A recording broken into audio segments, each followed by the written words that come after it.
The rain hadn't stopped for hours. It turned the spaceport alleys into rivers of mud and oily runoff, pooling in broken tiles and forgotten gutters. Eli's boots squelched with every step as he dragged his mop bucket down the dim corridor. No one else was around this late. The night shift meant silence, just flickering lights and the low hum of landing pads out in the distance. He preferred it that way.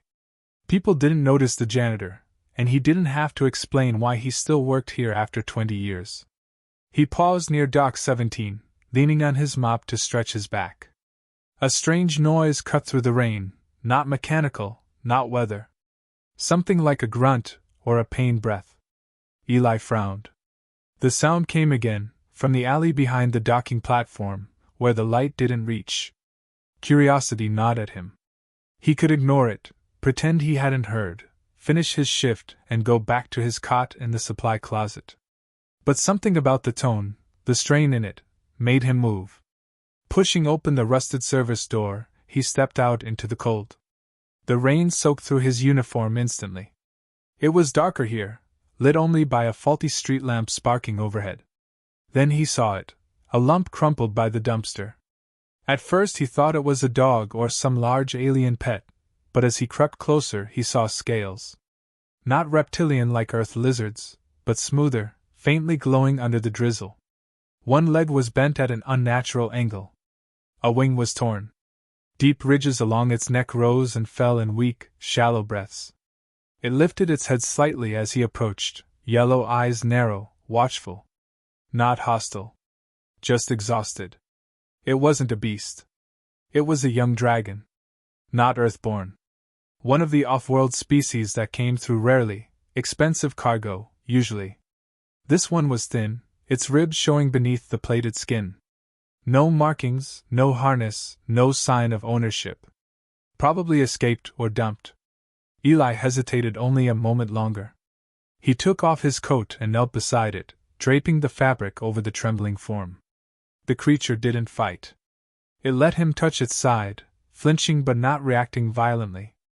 Blood, dark blue and thick, was seeping from the wounded leg. Eli pulled out his old work comm and checked the signal. Dead zone.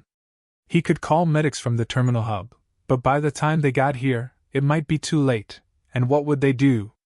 Impound it? Sell it? Sedate it and ship it off? He didn't trust them.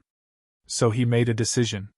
Grunting from effort, Eli lifted the dragon as best he could. It was heavier than anything he'd carried, dead weight except for the flicker of tension in its muscles. He staggered inside, back through the corridor, down the maintenance stairs. A few workers glanced his way but kept moving. No one cared what the janitor carried. In the boiler room beside his sleeping cot, he laid it gently on the floor. Old towels and heating coils were repurposed into a makeshift bed. His supplies weren't much: first aid kits, outdated disinfectants, a few protein bars, but it was something. He cleaned the wounds, reset the leg with a splint made from broken mop handles and duct tape. The dragon winced once but never roared or snapped. It watched him the whole time, those golden eyes studying every movement.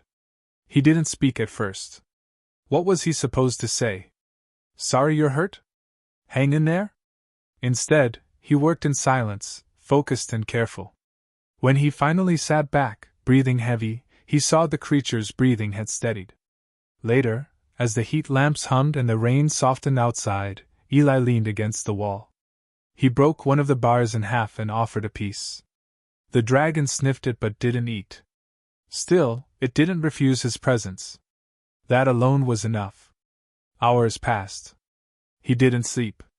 He just watched it, and it watched him. Something in the way it looked at him wasn't animal. It wasn't just survival. It was recognition. He didn't know what kind of world it came from, or what language it spoke, or if it would live through the night. But in that small room, with the rain tapping overhead and the broken boiler hissing steam, Eli stayed by its side. No cameras. No audience. Just a janitor who decided not to walk away. Eli kept the dragon hidden for days. No one came asking questions, and the spaceport staff never looked twice at the boiler room. The dragon stayed curled near the heater coils, its legs still splinted but healing. It barely moved at first, just opened its eyes whenever Eli entered. He stopped locking the door, trusting the creature more than he trusted his co-workers. Every shift, he'd clean the terminals, sweep the hangars, dump trash, then come back down to check on it. He started talking out loud while working. At first, just muttering about the busted machinery or the stink of chemical foam in the halls. But the silence in that room begged for sound. Soon he was telling it things. How he got this job after being laid off from cargo piloting. How his family lived far off-world and barely messaged anymore. How the janitor's quarters were never truly his but he made them livable. He didn't expect a response, but the dragon always watched. It blinked slowly when he spoke, shifted its head when he paused, like it understood the rhythm even if not the words. One morning, Eli walked in to find it had dragged itself closer to the light source. Its movements were stiff, deliberate, but better than before. It made a low rumble, not threatening, more like a groan after a long sleep. Eli smiled without thinking. That afternoon, he found a cracked water dish knocked over and paw prints leading to the corner where he kept a sealed crate of emergency rations. The dragon had eaten. It avoided sudden movements, never used its wings, and kept its broken leg tight against its body. But it tried. Every day it attempted something new, a stretch, a lean, a repositioning. Eli adjusted the splint twice, noticing how quickly the bruising faded. Dragon physiology healed faster than human. It was like watching steel mend itself under pressure. He brought it objects to keep it curious. A flashlight, a soft rag, a broken comm device. The dragon tapped them gently, sniffed, rolled them between its claws. Once, he caught it watching his hands closely as he replaced a lamp socket. The next day, one of his toolboxes had been opened, not rummaged, but carefully lifted and unlatched. Eli checked the security feed just once. Sure enough, the dragon had done it, using its tail and claws-like fingers. He didn't know if that meant intelligence or instinct, but either way, it was learning. That night, he had a dream.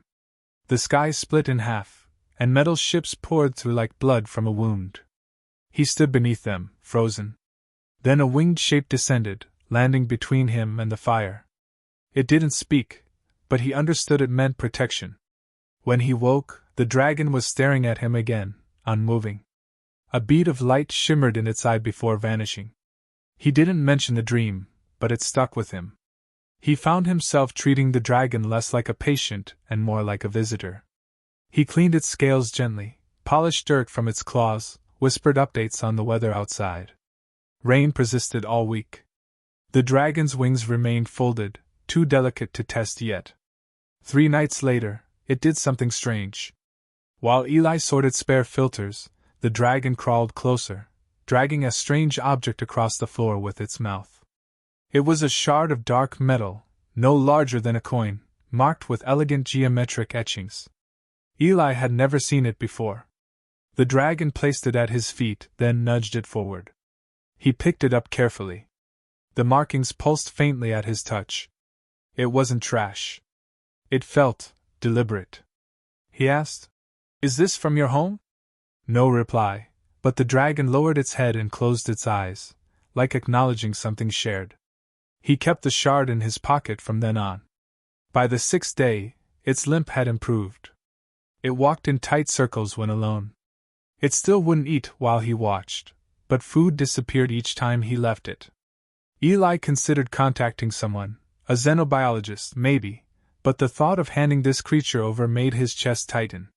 He didn't trust outsiders with it. Not after what it had survived. And then, one morning, it was gone.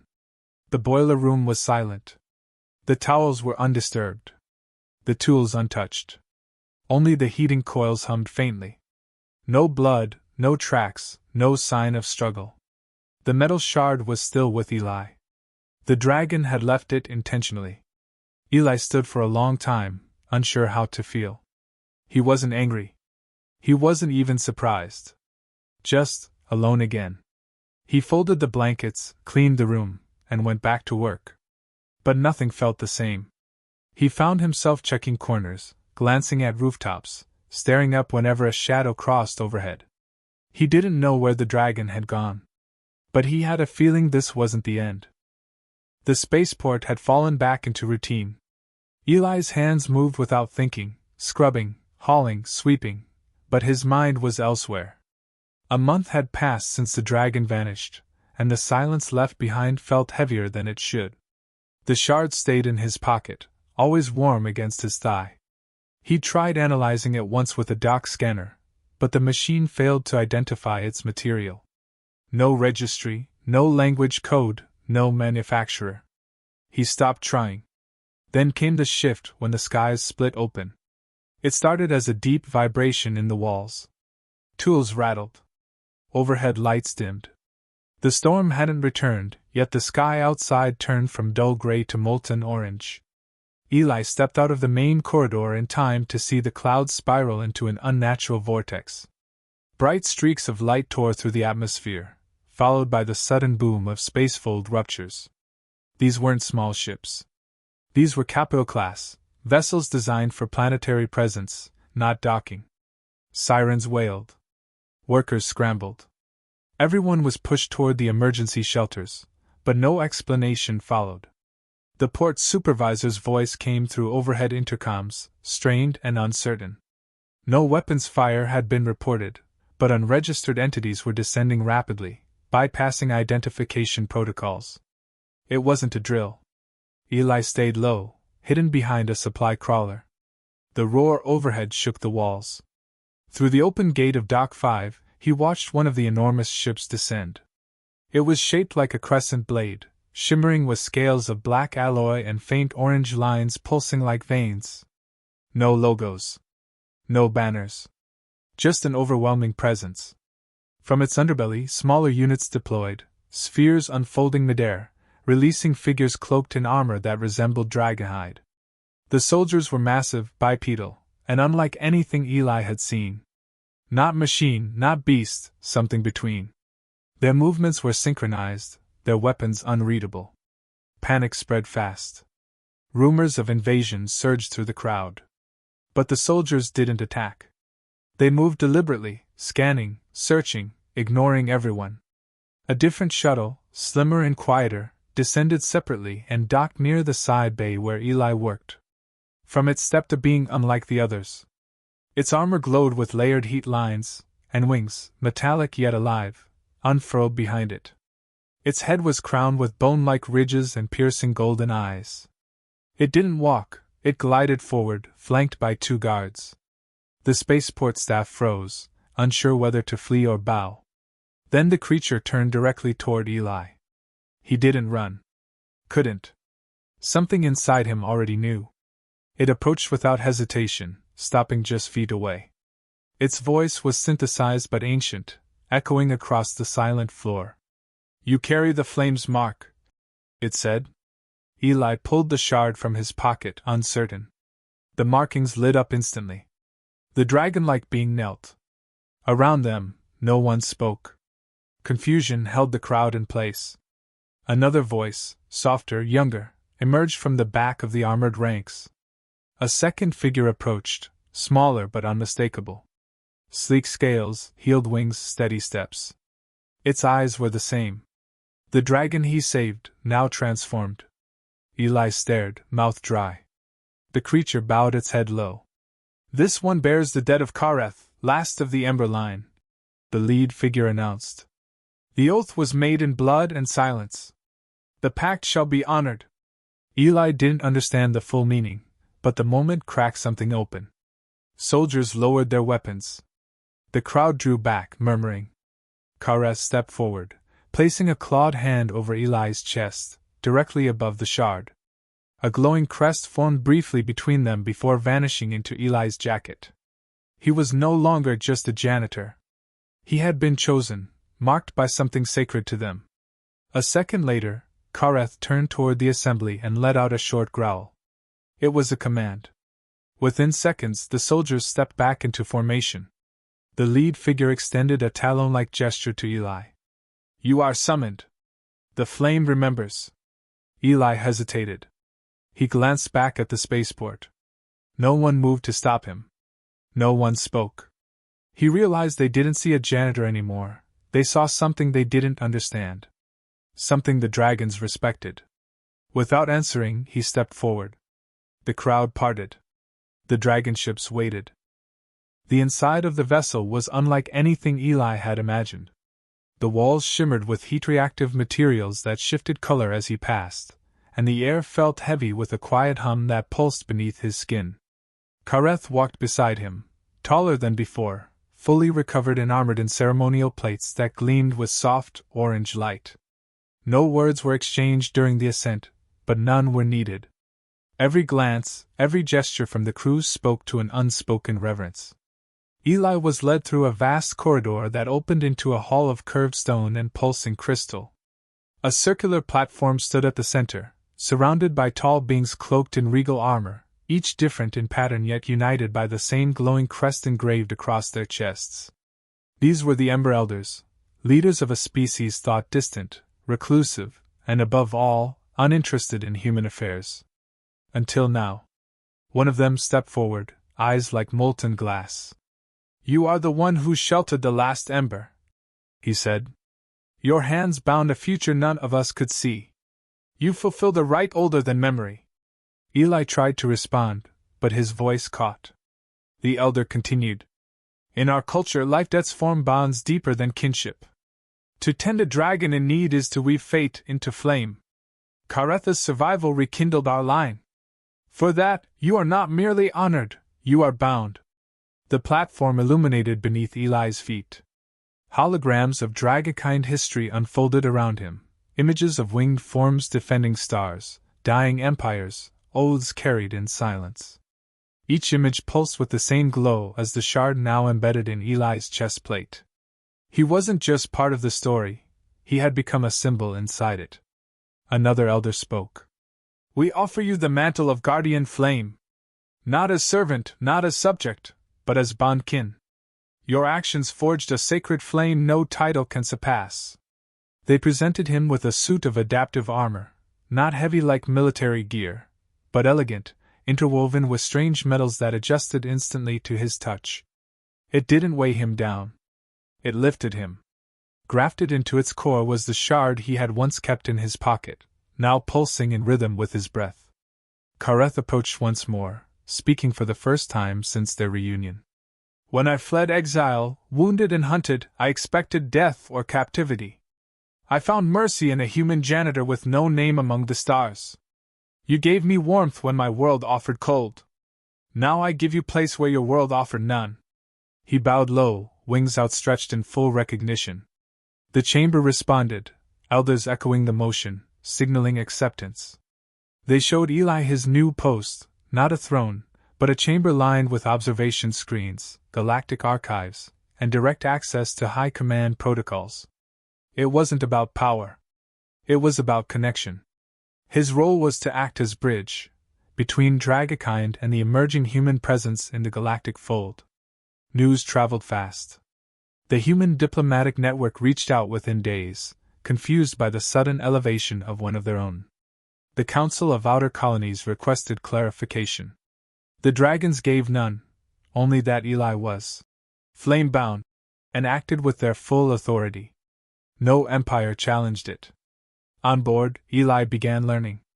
Dragon memory was more than recollection, it was ritual, passed through resonance chambers and echo stone, each lesson fused with emotional weight. They didn't just tell him facts. They shared feelings, decisions, failures. He absorbed battles they had lost, alliances they had nurtured, betrayals they still mourned. In return, he taught them simplicity, how to fix a seal with duct tape, how to read facial expressions, how humans cried not only in grief but in joy. Kareth remained near always, acting as both interpreter and confidant. Their bond deepened, not through shared speech but through the quiet, daily rhythm of trust. Neither tried to control the other. They listened. They learned. Soon, emissaries from other species came to meet the so-called flame-bound. Not for politics, but for understanding. They asked what humans were capable of, what they valued. Eli never gave grand speeches. He spoke plainly. "We do what we can with what we've got. Sometimes, that's just being kind. The dragons began to change, not in form, but in posture. They no longer hid behind tradition. They opened embassies. They sent scholars to Earth. For the first time in recorded history, they invited humans to walk their worlds without escort. Eli didn't ask for any of it. He never demanded recognition. But his act echoed wider than anyone expected. The janitor who once cleaned after others now walked beside dragons as equal. Years had passed since the night Eli carried a wounded dragon through the rain. Now, the stars above him no longer felt distant. The sky he once watched from a rusted rooftop was replaced by views from citadels built among the clouds, spires that shimmered with dragon-forged glass and heat-tempered stone. The dragons called it Asheville, the world reborn from war. It stood not as a conquest but as a shared domain, a symbol of unity. Eli had become something he never aimed to be. He didn't command fleets or write laws, but his presence altered the path of interstellar relations. He was no longer referred to by name alone. Among the dragons, he was flame-bound. To others, he was the one who had turned a forgotten act of mercy into a galactic shift. He spent his days teaching, not commanding. Young dragons and human envoys came to him not for tactics, but for stories. He shared none of the usual myths or grand conquests. Instead, he spoke about choices made in silence. About how the smallest decisions meant the most when no one was watching. They listened, because in a universe overrun by spectacle, his tale carried weight that no title could replicate.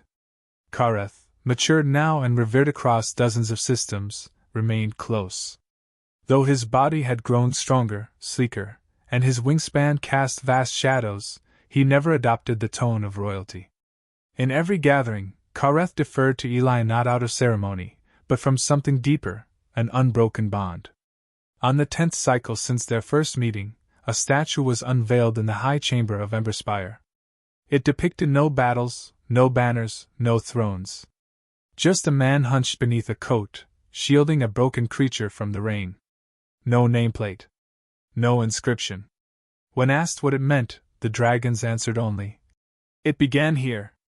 Eli never spoke at the dedication. He stood at the edge of the chamber, quiet, observing the new generation walk by and pause before the figure. Some whispered. Others placed tokens at its base, metal trinkets, feathers, glowing stones. They weren't worshipping him. They were remembering something they hadn't seen but still believed. In his private chamber, Eli kept few possessions. One was the shard, now fully integrated into a panel near his bedside. It pulsed gently, no longer reactive, but alive with residual memory. The other was the old janitor uniform, folded and sealed within a clear casing. He kept it not as nostalgia, but as proof of where he came from. Not to forget, but to stay grounded. The world had changed, and humans had changed with it. Contact with dragons became more than trade. Cultural exchanges flourished. Joint outposts were established on neutral moons. For the first time in galactic records, Dragonkind invited human scholars to access their memory stones. In turn, humans taught them music, cooking, and how to laugh without ceremony. Not all interactions were perfect. Misunderstandings happened. Tensions rose. But Eli's presence had become a quiet anchor, proof that trust, once earned, could reshape the course of civilizations. He never saw himself as special. When interviewed for the historical archives, he often said, "I did what anyone decent would have done." The archivists didn't argue. They simply recorded the words, knowing that the simplicity held more power than any heroic proclamation. Kareth occasionally flew without escort, circling the towers before landing on Eli's balcony. They didn't speak much on those visits. They'd sit side by side, gazing out at the horizon, dragons wheeling in the distance, human shuttles rising on blue contrails, the world pulsing with shared breath. Once, Kareth broke the silence. "Do you regret staying?" Eli answered without delay. "Never." No titles, no credit, no demand for reward. Just a choice made in darkness that continued to burn long after the fire had faded. On rare nights, Eli walked through the memorial corridors alone. He'd pause before the statue, not in pride, but in gratitude. Not for what he gained, but for what was healed. A wound in the shape of indifference had been mended by care. In the galaxy's endless turning, wars might return, alliances may shift, and stars will collapse into silence. But one truth would remain recorded in the flame-bound stones. The smallest kindness can echo across eternity.